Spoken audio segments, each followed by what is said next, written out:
else that really goes wrong regularly with bikes are the gears.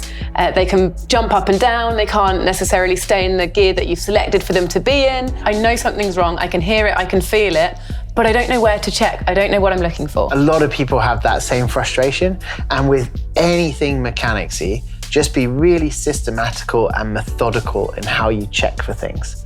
So start in one place and end at the other. Looking at the back, making sure your derailleur, you haven't damaged it during the ride, checking your mech hanger's still nice and straight, looking along the chain, making sure you haven't damaged the chain at all. You know, all these little things that could have happened.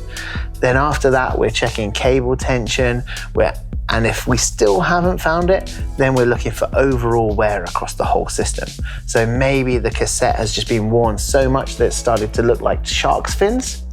It could be the same on the front chainring, potentially that we've scooped it out so much that it's all just really struggling to match together now, the chain, the cassette, and the chainring.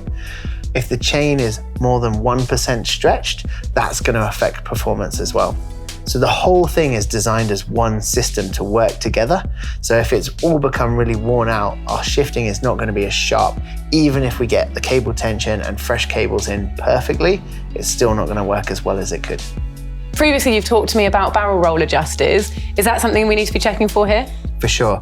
If you crash, you can bend them and you can break off bits there. So just checking that that's all still looking good. Run your eye along the cables as well. Make sure they haven't become corroded or frayed or even broken and snapped in places. You know, there's little ferrules on the end, these plastic caps. Ferrules? Ferrules, yeah. They're wild. Feral. And those will become, you know, malformed over time as well. So that's why we replaced. And what are they, aside from they're little plastic caps that sit on the end of the gear cable, and they act as a buffer between the components and the gear cables. Something that affects the feel of your shifter and how clean and crisp your shifting is how fresh your cables are. So you've got outer cable and inner cable, and over time, dirt can get in there and they just wear out and get stretched. So that increases the friction, and then your shifting is compromised because of it. Just by replacing that inner and outer cable, you can really freshen up the feel of how crisp your shifting is. There's a few things that I can check for there, but if it is the drivetrain, it's the whole system, I'm not really going to be replacing that myself. So what can I do? If you don't have the confidence or even just the tools to do that, or the desire. Yeah, totally. Then you can take that to the service center.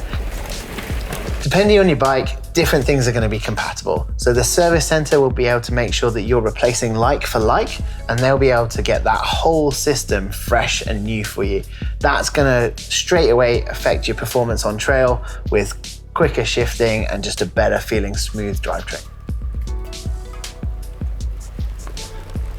Some jobs are really specific, like the clutch in your derailleur. What that does is keep good chain tension, but it is a serviceable part and a replaceable part. So the service center will be able to freshen it up for you and have that derailleur running really smooth and holding the chain perfectly so you get no slap.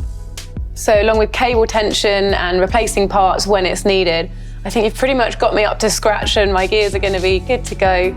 Sweet silence, and I'll be making friends on my rides again.